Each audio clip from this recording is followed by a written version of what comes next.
इन चित्रों को देखिए, इसमें क्या हो रहा है? ये धोबी है, धोबी कपड़े धो रहा है और पिताजी अखबार पढ़ रहे हैं। मदन नहा रहा है।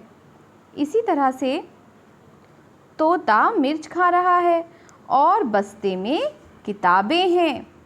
इन सब चित्रों से और इन सब वाक्यों से क्या पता चल रहा है? इन सब से पता चल रहा है कि यहाँ पे कुछ काम हो रहा है, कुछ क्रिया हो रही है। तो ये जो भी क्रिया होती है, जिन शब्दों से हमें किसी काम के होने का पता चलता है, उन्हें ही हम क्रिया कहते हैं। तो आज हमारा पाठ है पाठ 9 क्रिया, जिसमें हम क्रिया के बारे में पढ़ेंगे और इंग्लिश में इसे वर्ब कहते हैं। तो ऊपर के वाक्यों में धो रहा है, पढ़ रहे हैं, नहा रहा है, खा रहा है शब्द किसी काम के करने के बारे में बता रहे हैं। हैं शब्द किताबों के बस्ते में होने के बारे में बता रहा है। तो क्रिया क्या हुई? जिन शब्दों से किसी काम के करने या होने का पता चले, उन्हें क्रिया कहते हैं। तो ये तो है क्रिया की परिभाषा। अब इन चित्रों में आपको कुछ क्रियाएं दी हुई हैं, जिससे आप जान सकते हैं कि इसे क्या कहते हैं। जैसे ये खा रहा है, तो इसे कहते हैं खाना, रोना, पढ़ना, हंसना, जागना, सोना, चलना, गिरना, पीना, उड़ना, बैठना और दौड़ना, खेलना, कूदना, नाचना, लिखना, भौंकना, तैरना, पकाना, देना। तो ये सभी शब्द क्रिया को दर्शाते हैं, यानी कि कुछ कार्य हो रहा है, कुछ काम हो रहा है।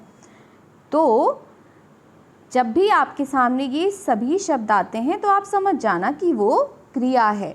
तो शायद अब आपको क्रिया को पहचानने में कोई कठिनाई नहीं होगी। तो अब है कुछ अभ्यास कार्य, जिनसे आपको जो भी थोड़ी बहुत कन्फ्यूजन होगी वो दूर हो जाएगी। तो देखिए चित्र, यहाँ पे आपको चित्र देखकर लिखना है कि यहाँ पे कौन सी क्रिया हो रही है। तो जैसे कि पहले चित्र में लिखा है खेलना, यहाँ पे ये लड़का खेल रहा है, तो कौन सी क्रिया हुई? खेलना। इसी तरह से ये लड़की पढ़ रही है, तो क्रिया होगी पढ़ना। यहाँ पे मोर नाच रहा है, तो क्रिया होगी नाचना। यहाँ पे ये लड़का कुछ पी रहा है, तो क्रिया क्या होगी? पीना।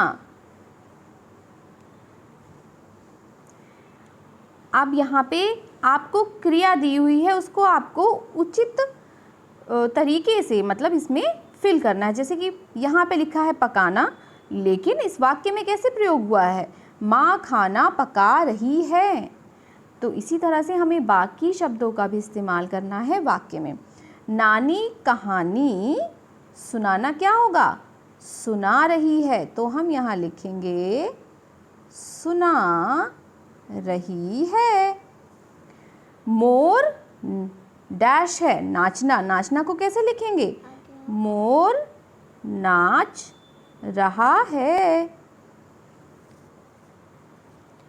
लड़का, लड़का हमें बताना है कि वो सो रहा है, सोना का प्रयोग करना है, तो हम बोलेंगे लड़का सो रहा है।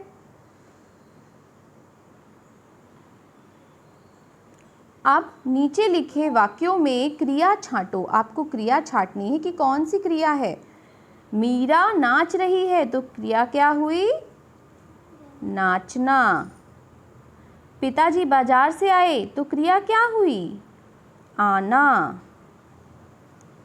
मुझे किताब दो, तो यहाँ पे कौन सी क्रिया होगी? देना। कुत्ता भौंकता है, कौन सी क्रिया होगी? भौंकना। ठीक है, तो ये हो गया कुत्ता भौंकता है, इसकी क्रिया होगी भौंकना। उदाहरण के अनुसार क्रिया का रूप बनाकर खाली स्थान भरो। अब यहाँ पे ये जो क्रियाएं हैं इनका रूप बदलकर आपको यहाँ वाक्य में लिखना है। जैसे जाना, तो सीता बाजार, या तो आप ये भी कह सकते हैं सीता बाजार जाओ, या सीता बाजार जाती है, या सीता बाजार जा रही है। आप इसमें से कुछ भी लिख सकते हैं। तो हम लिखेंगे सीता बाजार जाती है। सोना, दादी जी पलंग पर, आप लिख सकते हैं सोती हैं, पलंग पर सो रही हैं, ठीक है, या पलंग पर सो जाओ, कुछ भी लिख सकते हैं। तो हम यहाँ पे लिखेंगे पलंग पर सोती है, सोती हैं।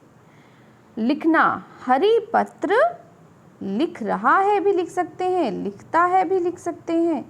तो हम लिख देंगे लिखता है। तो इस तरह से आप क्रिया को वाक्य में प्रयोग कर सकते हैं और क्रिया को पहचान भी सकते हैं। तो अब हम मिलेंगे अगली कक्षा में। Thanks for watching this video.